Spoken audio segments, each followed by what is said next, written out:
앞에 너무 죄송합니다. 제가 늦잠을 자서 늦었지만 이제라도 예배는 드려야겠습니다. 죄송합니다. 우리 다 함께 기도드리심으로 수요일 새벽 예배 하나님 앞에 영광 돌려드립니다. 자비하시고 은혜로우시며 노하기를 더디하시는 사랑의 하나님, 참으로 죄송합니다. 지금까지 이런 일이 별로 없었는데 눈을 뜨고 나니 6시가 넘었습니다.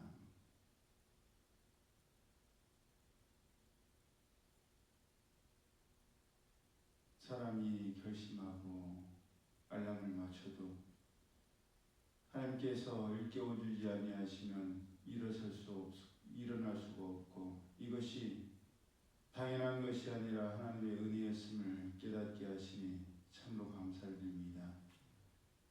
오늘 말씀도 그러한데 늦었지만 그래도 하나님 앞에 예배 제단을 쌓게 해주시니 감사합니다. 이것을 거울 삼아 다시는 이런 일이 없도록 더욱더 깨어 경성하게 하여 주시고, 시험에 들지 않도록 깨어 기도하는 자 되게 하여 주옵소서. 우리 성도들도 주님의 은혜 가운데 이 하루를 살아갈 수 있도록 인도하여 주옵소서. 예배 시험을 주님께 맡겨드리오며 거룩하신 예수님의 이름으로 축복하며 기도드리옵나이다. 아멘. 찬송가 461장, 오늘 말씀도 다 그런 내용이라 죄송합니다. 461장 십자가를 질 수 있나?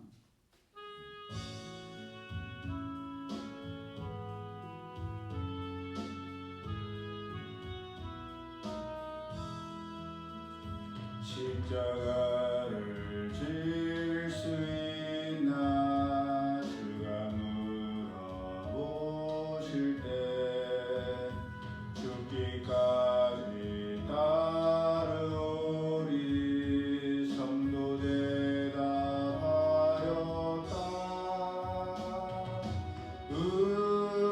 우리의 심령 주의 것이니 주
신약성경 마가복음 15장 6절에서 15절까지의 말씀 우리 함께 합독합니다. 마가복음 15장 6절에서 15절 시작. 명절이 되면 백성들이 요구하는 대로 죄수 한 사람을 놓아주는 전례가 있더니 밀란을 꾸미고 그 밀란 중에 살인하고 체포된 자 중에 바라바라 하는 자가 있는지라. 무리가 나와서 전례대로 하여 주기를 요구하는데 빌라도가 대답하여 이르되 너희는 내가 유대인의 왕을 너희에게 놓아주기를 원하느냐 하니 이는 그가 대제사장들이 시기로 예수를 넘겨준 줄 알미러라. 그러나 대제사장들이 무리를 충동하여 도리어 바라바를 놓아달라 하게 하니 빌라도가 또 대답하여 이르되 그러면 너희가 유대인의 왕이라 하는 일을 내가 어떻게 하랴. 그들이 다시 소리 지르되 그를 십자가에 못 박게 하소서. 빌라도가 이르되 어찌 미냐 무슨 악한 일을 하였느냐 하니 더욱 소리 지르되 십자가에 못 박게 하소서 하는지라. 빌라도가 무리에게 만족을 주고자 하여 바라바는 놓아주고 예수는 채찍질하고 십자가에 못 박히게 넘겨주니라. 아멘. 빌라도 총독은 로마의 티베리우스 황제 때의 유대의 제5대 총독이었습니다. 그는 성격이 잔인하기로 유명했고 특히 뇌물을 좋아하여 공평하지 않은 재판을 잘하고 근거에도 없는 중형을 내리기로 유명한 사람이었습니다. 그런 본디오 빌라도 총독에 대한 기록은 사복음서에도 많이 나오는데 일단 본디오 빌라도는 예수님께서 구약의 수많은 선지자들이 예언한 그리스도의 심을 듣고 놀랐습니다. 그랬기에 일단 거리낌이 있었습니다. 그리고 그 거리낌은 본문의 병행 구절인 마태복음 27장 19절에도 나옵니다. 빌라도 총독이 재판석에 앉아 있었을 때 그의 아내가 사람을 보내어 자기의 남편이요 총독이었던 빌라도에게 저 오른 사람에게 아무 상관도 하지 마옵소서. 오늘 꿈에 내가 그 사람이라여 애를 많이 태웠나이다 라고 일러주었습니다. 세상에 자기의 아내의 말을 듣지 않거나 아내의 눈치를 보지 않고 아내의 말을 무시할 수 있는 남자는 그렇게 많지 않습니다. 오히려 대부분의 남편들은 모두 다 아내의 눈치를 보고 있고 아내가 하자는 대로 하게 되어 있습니다. 그러니 본디오 빌라도도 아내가 그렇게까지 사람을 보내어서 예수님의 일에 대해서 상관하지 말라고 했을 때 뭔가 모를 찜찜함이 있었을 겁니다. 또한 누가복음 23장 14절을 보면 본디오 빌라도가 아무리 예수님을 시문도 해보고 이것저것에 대해서 캐물으며 아무리 찾아봐도 예수님에게서 그 어떤 죄도 찾을 수가 없었습니다. 예수님께서 행하신 일 중에는 죽일 만큼 잘못한 일이 없었기 때문입니다. 더군다나 그의 원수였던 헤롯 또한 그에게 보냈던 예수님에 대해서 아무 죄가 없다면서 예수님을 조롱하고는 곧 본디오 빌라도에게 예수님을 돌려보냈습니다. 그래서 그날 이후에 둘이 친구가 되었다라고 성경은 기록하고 있지요. 그러니 아무리 수사를 진행해봐도 예수님께서는 처형을 당하실 만큼의 잘못이 없으셨고 잘못한 일이 보이지 않았습니다. 그렇다면 총독이었던 본디오 빌라도가 할 일은 하나밖에 없었습니다. 비록 유대인들이 고소 고발은 했지만 그에 대한 처벌은 내릴 수가 없다라고 선포한 뒤에 아무 죄도 잘못도 없던 예수님을 석방시켜줘야 했습니다. 그런데도 빌라도는 그렇게 하지 않았습니다. 더군다나 빌라도는 그저 자기 자신의 생각과 결정으로 끝나는 것이 아니라 당시 유대인 총독으로서 대제사장의 임명권부터 시작해서 군사와 사법, 종교를 두루 관장하는 절대적인 권력을 행사하고 있었는데도 불구하고 아무 죄도 없으시고 처벌의 대상이 아니셨던 예수님에 대한 체포권을 발동시켰으며 자기 입으로 예수님께서는 죽을 만큼 일을 하지 않으셨다고 했으면서 예수님을 십자가에 못 박아 죽였습니다. 예수님을 고소고발한 유대인들이 너무나 적극적이었기 때문이요. 그렇게 해서 밀란이 발생하면 로마의 황제에게 많은 돈을 주고 총독직을 받은 본디오 빌라도 총독은 그 자리에서 쫓겨날 수밖에 없었기 때문이었습니다.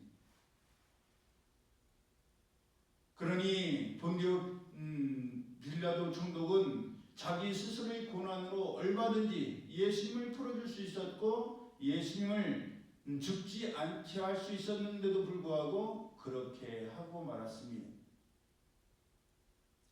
자기의 유익과 자기의 앞날을 위해서 예수님께서 억울하게 맞으신 것과 십자가 위에서 죽으심에 대해서 눈을 가렸고 귀를 막아버린 겁니다. 물론 성경을 보면 본디오 빌라도가 전혀 노력하지 않았고 전혀 무관했던 것은 아니었습니다.